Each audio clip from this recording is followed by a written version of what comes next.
Hi, so 𝗪𝘁𝗰𝗵, and this is my Harley 𝗪𝘁𝗰𝗵 Street, and it's been customized to be a scrambler.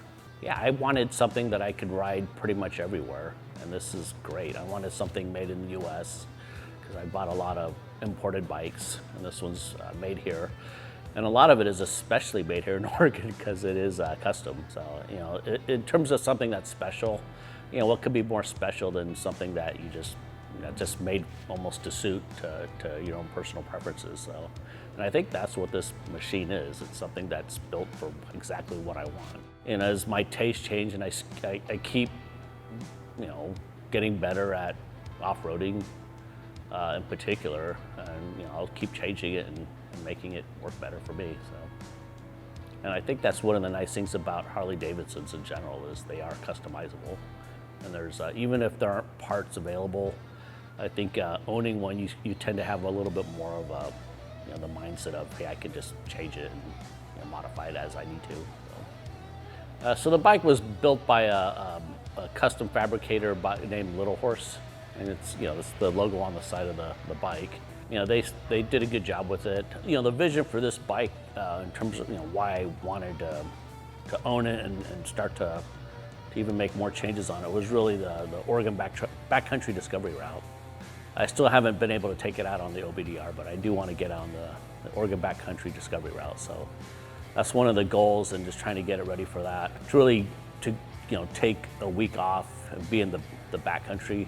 You know, there's some things I still want to tweak on it, but that was the original vision.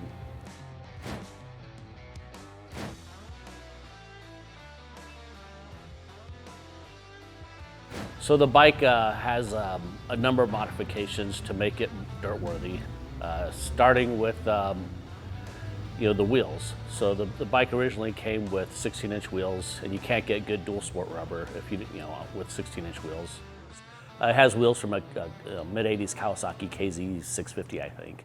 You know, because those wheels are changed, we're able to put the dual sport rubber on it, and it did lift the bike up and change the angle of the bike a bit. The headers are stock. The exhaust muffler itself is not. One of the big things was the foot pegs. Because it was a Street 750, the foot pegs were farther forward. So it was really important to get them moved back. You know, something more where you could stand up on it. And I was able to find a rear set kit for the Street 750. The front suspension's actually stock. The front suspension, because it was a little more raked out on the original bike, it's got pretty long forks, so it's worked out pretty well. Just the angle was off. The rear suspension is different, obviously. So it's got dual shocks that are not the original ones. Harley built a really good off-road bike motor with these Street 750s.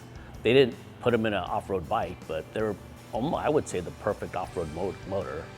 They just got a ton of grunt right off idle, and you can get into the rev limiter relatively quickly, so they're just built for low end and mid-range. The exhaust is custom, obviously, but we had a fuel injection module, and we're gonna redo that, but it didn't really improve anything, so we just left it the way it was.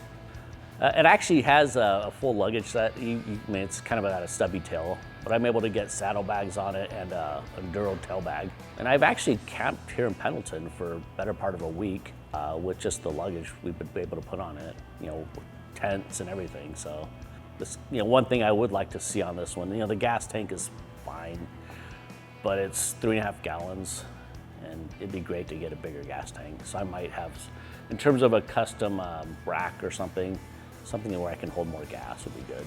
Probably the biggest thing was the chain conversion from a belt drive. I would say that's probably the biggest modification. I think the big aha moment was using a Ducati Multistrada front sprocket.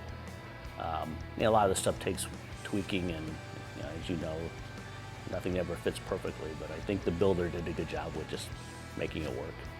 So, you know, one thing to keep the chain in line, it's got a like a skateboard wheel under the chain, like you see a lot of choppers have.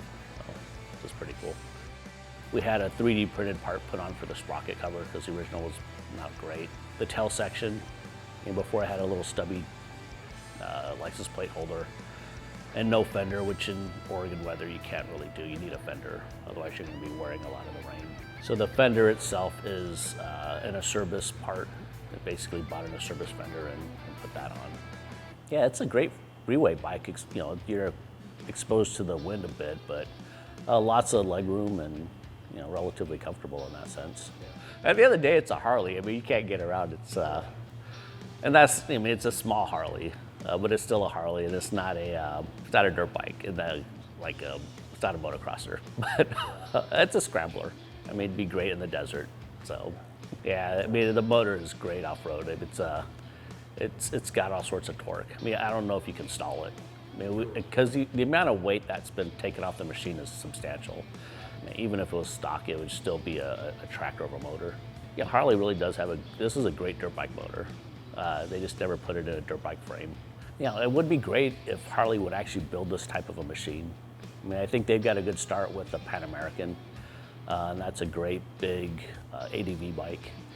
But a mid-level scrambler where you can actually buy it out of a Harley shop without having to go through all the effort. I mean, it'd bring a lot more folks into their fold, I think. And I think it's something they should build. I mean, I had to get this one and go to some extra work, but if I could have bought this just right out of Harley, it would have been perfect. So when I first got here, I was on a week-long motorcycle trip with a friend. We had just put 2,000 miles on the bikes, so it was great to come into the station. I used the internet to find it, but yeah, what a nice surprise that hadn't been open that long, but it's just exactly what I would. It's the kind of place that, I consider myself a hardcore motorcyclist. This is what I do. I ride 5 days a week at least, year round. So this is the kind of place I like. And this is like, if you're gonna design a place for someone like me, this would be it. So I appreciate it.